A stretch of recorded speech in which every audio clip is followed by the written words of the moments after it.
Yesterday I dropped a video. Basically I was talking about Nike and Jordan Brand and how they've been raising prices over the past couple of years, and I was basically just voicing my opinion about the situation, and specifically about Jordan Brand raising the price of the Air Jordan 11 from $225 to $230. And first of all, man, I gotta give a shout out to you guys because you guys have just been killing it on my channel, man. The likes, the comments, the subscribes, man, all that you guys are doing. An amazing job, man, and I thank you guys for that. But more importantly, you guys are giving me like your feedback, your opinion, and I really appreciate the dialogue that we're having. So in today's video, I'm going to talk about, is resellers the reason that Nike and Jordan Brand are raising prices, and is that the reason why the sneaker market has just plummeted?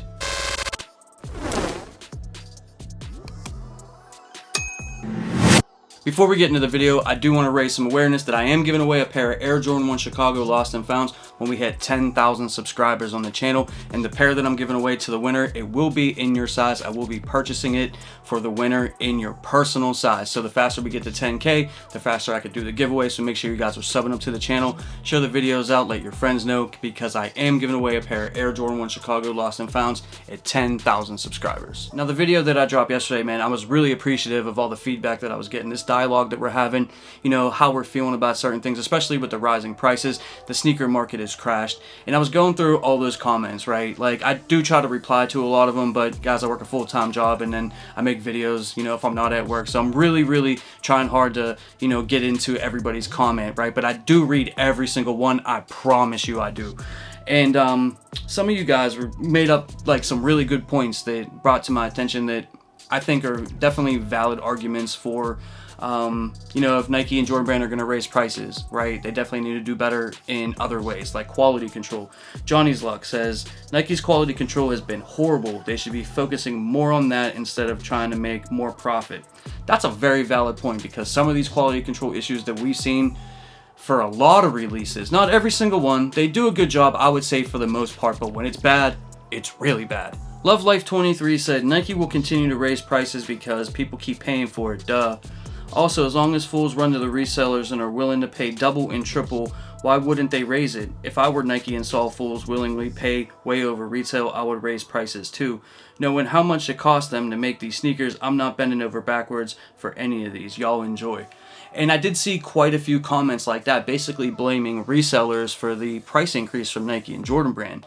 I'm not going to go as far to say that that's the reason, and maybe it factors in a tiny little bit, but I wouldn't say that that's the driving force behind Nike and Jordan Brand raising prices on the sneakers, right? If you look at shipping, right, they got to make it in China, then they got to ship it over to the United States, then, you know, they got to pay people to, you know, put it in the warehouse, then they have to pay people to ship them out whenever the release happens, and, you know, people catch their W's or whatever the case really is with that. That's a lot of overhead, right? And a lot of these shipping companies, you know, because I think they come over by boat and or plane, and a lot of these shipping companies, even for me to mail a package to somebody in California from Pittsburgh, has gone up in price. Everything has gone up in price, and I feel like some of these price increases were definitely not warranted. Yeah, Nike could probably take the hit on a couple of dollars per sneaker and, you know, still make a ton of money, but their overhead is going up, just like, you know, everything else. When you go to the grocery store and you buy, you know, tomatoes and you buy lettuce or you buy steaks, you know, those prices have gone up for the same reasons, because now it costs more for gas and the trucking companies to bring the food to the actual grocery store. So I do understand some of those kind of prices and price increases, because that's just the world that we're living in 2023.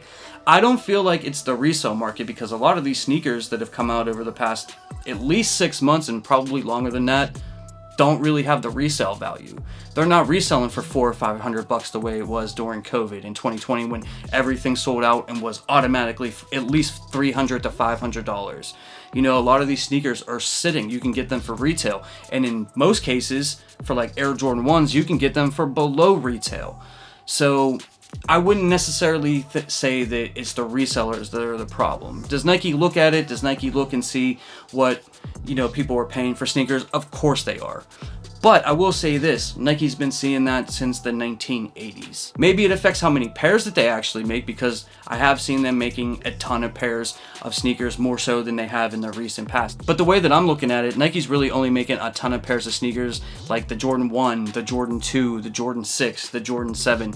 Like sneakers that don't really have like a whole lot of hype that they feel like people will pick up later on, even if they don't sell out on release day or they sit for weeks at like Finish Line or JD Sports. You know, people can go in there and find their sneakers on shelves.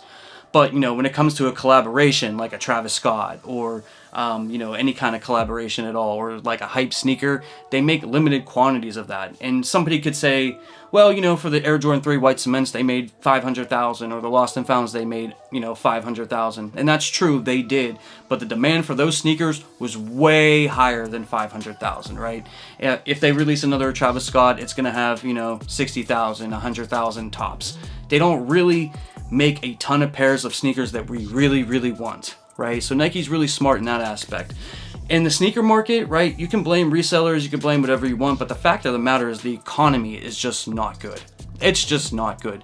There is people out there that are doing well, you know, if you're employed and you've been employed, you know, and you're in a kind of like a stable market, whatever your profession might be, you know, you're gonna make money.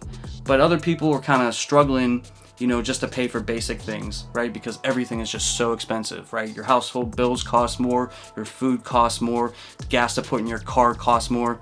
And I don't know if that's gonna be, I don't know, rectified anytime soon. It's probably gonna take some more time. So, you know, what's more important, right?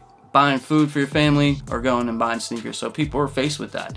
Now, that's where Nike raising these prices really does, I guess, factor in like a lot, because, you know, people that used to go out and buy, you know, 5 or 10 pairs of sneakers, you know, really can't afford to do that anymore. You know what I mean? I'm not talking about us that go out and just spend all types of crazy money every single year. I'm talking about like the family of 5, you know, and the dad buys sneakers for himself, his wife, you know, and his 3 kids, you know, so they all match. You know, maybe he can only do that 3 times a year now.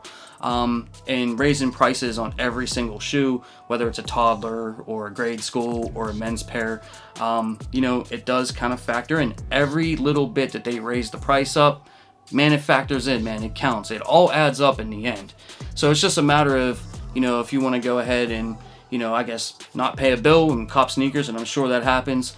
But people are still going to be buying the sneakers, right? The resale market, I feel, in a lot of ways, is a good judge of what people want to buy, what they want to wear on their feet. It'd be interesting to see what happens if Nike and Jordan Brand continue to raise prices in 2024. Will it further affect the resale market, or will people, I don't know, even be more selective in 2024? Because 2023, people were being selective, man. They're not going out and buying every single release every single time something drops like they were a couple of years ago, man. Things are sitting, which is great. Like if you want to pick up a specific sneaker and it doesn't have like a lot of hype, you can pretty much get it for retail. And in a lot of cases, you can go out on the resale market and get it for below retail. As always, I'd like to see and hear whatever you guys think. Your opinions down in the comment section below. Are resellers to blame for Nike and Jordan Brand continuing to raise prices? Let me know down in the comment section below. Other than that, I'd like to thank you all for your time. Thank you for your continued love and support, man. I appreciate you all. Stay safe out there. I'll catch you guys in the next video. Peace. For more sneaker content, make sure you hit that subscribe button and you hit that notification bell so you never miss a video.